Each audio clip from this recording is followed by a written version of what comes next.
ನಮಸ್ಕಾರ ಸ್ನೇಹಿತರೆ, ಎಲ್ಲರಿಗೂ ಅರುಣ್ ಅವ್ರ ಕನ್ನಡ ಮಾಡುವಂಥ ನಮಸ್ಕಾರಗಳು. ಇವತ್ತು ನಾವು ವಿಚಾರವನ್ನು ತಿಳಿಯಲು ಹೊರಟಿರುವಂಥದ್ದು, ಯಾವುದೋ ಒಂದು ಕನ್ಸ್ಟ್ರಕ್ಷನ್ ಮಾಡೋಕ್ಕೆ ಮುಂದೆ ಒಂದು ಸೈಟನ್ನು ಯಾವ ರೀತಿಯಾದಂಥ ಒಂದು ಸೈಟನ್ನು ತಗೊಳ್ಬೇಕು ಅನ್ನುವಂಥದ್ದನ್ನು ವಿಚಾರ ಮಾಡೋಕ್ಕೆ ಹೊರಟಿದ್ವಿ. ಜೊತೆಗೆ ಸೈಟ್ ತೊಗೊಳ್ಬೇಕಾದ್ರೆ ಗಮನಿಸಬೇಕಾದಂಥ ಅಂಶಗಳೇನು, ಡಾಕ್ಯುಮೆಂಟ್ಗಳನ್ನ ಯಾವ ರೀತಿ ಚೆಕ್ ಮಾಡ್ಕೊಳ್ಬೇಕು, ಲೀಗಲ್ ಡಾಕ್ಯುಮೆಂಟ್ಸ್ ಯಾವ ರೀತಿ ಇರ್ತವೆ, ಸರ್ವೆ ಡಾಕ್ಯುಮೆಂಟ್ಸ್ ಯಾವ ರೀತಿ ಇರ್ತವೆ, ಅಪ್ರೂವ್ಡ್ ಲೇಔಟ್ ಅಂದರೆ ಯಾವುದು, ಡೀಸ್ ಕನ್ವರ್ಷನ್ಸ್ ಲೇಔಟ್ ಅಂದರೆ ಯಾವುದು, ಎ ಖಾತಾ ಅಂದರೆ ಯಾವುದು, ಬಿ ಖಾತಾ ಅಂದರೆ ಯಾವುದು ತೊಗೊಂಡ್ರೆ ಒಳ್ಳೆಯದು, ಇಲ್ಲಿ ಸೈಟ್ಗಳನ್ನ ತೊಗೊಳ್ಬೇಕಾದ್ರೆ ಏನೇನು ಗಮನಿಸಬೇಕು, ರೋಡ್ ಕುತ್ತು ಅಂತ ಹೇಳಿದ್ರೆ ಏನಂತ ಬರುತ್ತೆ, ಪ್ರತಿಯೊಂದನ್ನು ಒಂದು ಸೈಟ್ ತೊಗೊಳ್ಬೇಕಾದ್ರೆ ನೀವು ಗಮನಿಸಬೇಕಾದಂಥ ವಿಚಾರ. ಕಮ್ಮಿ ಸಿಗುತ್ತೆ ಅಂತ ಹೇಳಿ 100 ರೂಪಾಯಿ 200 ರೂಪಾಯಿಗೆ ಅನ್ನುವಂಥದ್ದು ಮೋಸ ಹೋಗೋಕ್ಕೆ ಹೋಗಬೇಡಿ. ಸೈಟ್ ತೊಗೊಳ್ಬೇಕಾದ್ರೆ ಗಮನಿಸುವಂಥ ಎಲ್ಲ ಡಾಕ್ಯುಮೆಂಟ್ಸ್ಗಳನ್ನ ನೀವು ಒಂದ್ಸಲ ಚೆಕ್ ಮಾಡಿ, ಲೀಗಲ್ ಅಡ್ವೈಸರ್ ಹತ್ರ ಚೆಕ್ ಮಾಡಿಸಿ. ಜೊತೆಗೆ ಅದು ಸೈಟು ಮೂಲೆ ಮುಟ್ಟ ಇದೆಯಾ, 30-40ನ 40-60ನ ನೋಡಿ ತೊಗೊಳ್ಳುವಂಥದ್ದಾಗತ್ತೆ.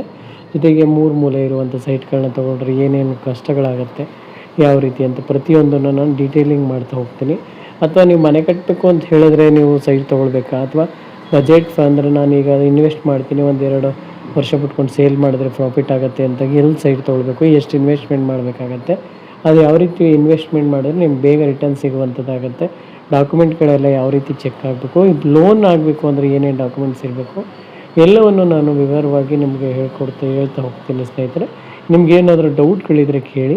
ಇದೇ ರೀತಿಯಾದಂಥ ಬಿಲ್ಡಿಂಗ್ ಕನ್ಸ್ಟ್ರಕ್ಷನ್ಗೆ ಸಂಬಂಧಪಟ್ಟಂತೆ ಯಾವ್ಯಾವ ರೀತಿ ಪ್ರಾಬ್ಲಮ್ಸ್ಗಳು ಬರ್ತದೆ, ಕನ್ಸ್ಟ್ರಕ್ಷನ್ಗೆ ಏನೇನು ಮಾಡಬೇಕು, ಬಿಫೋರ್ ಕನ್ಸ್ಟ್ರಕ್ಷನ್ ಯಾವ ರೀತಿ ಪರ್ಮಿಷನ್ಸ್ಗಳನ್ನ ತೊಗೊಳ್ಬೇಕು, ಲೀಗಲ್ದು ಯಾವ ಥರ ತೊಗೊಳ್ಬೇಕು, ಜೊತೆ KEB ಪರ್ಮಿಷನ್ಸ್ ತೊಗೊಳ್ಬೇಕಾದ್ರೆ ಏನು ತೊಗೊಳ್ಬೇಕು ಟೆಂಪ್ರವರಿಯಾಗಿ, ಜೊತೆಗೆ ಬಿಲ್ಡಿಂಗ್ ಲೈಸೆನ್ಸ್ನ ಎಲ್ಲಿ ತೊಗೊಳ್ಬೇಕು, CC ಅಂದ್ರೇನು, OC ಅಂದ್ರೂ, ಬಿಲ್ಡಿಂಗ್ ಲೈಸೆನ್ಸ್ಗಳಿಗೆ ಬೇಕಾದಂಥ ಡಾಕ್ಯುಮೆಂಟ್ಸ್ಗಳ್ಯಾವು, ಬಿಲ್ಡಿಂಗ್ ಲೈಸೆನ್ಸ್ನ ಉದ್ದೇಶ ಏನು, ಜೊತೆಗೆ ಸೆಟ್ ಬ್ಯಾಕ್ ಅಂದ್ರೇನು, ಸೆಟ್ ಬ್ಯಾಕ್ ಬಿಡುವಂಥ ಉದ್ದೇಶಗಳೇನು, ಜೊತೆಗೆ ಕನ್ಸ್ಟ್ರಕ್ಷನ್ ಮಾಡಬೇಕಾದ್ರೆ ಯಾವೆಲ್ಲ ರೀತಿಯಾದಂತಹ ಇದನ್ನು ಅನುಸರಿಸಬೇಕು ಅನ್ನುವಂಥದ್ದನ್ನು ಎಲ್ಲ ವಿಚಾರಗಳನ್ನ ತಿಳಿಸ್ತಾ ಒಂದೊಂದು ಸ್ಟೆಪ್ಪೆಲ್ಲೂ ಕೂಡ ಒಂದೊಂದು ವೀಡಿಯೋದಲ್ಲಿ ತಿಳಿಸ್ತಾ ಹೋಗ್ತೀನಿ ಸ್ನೇಹಿತರೆ.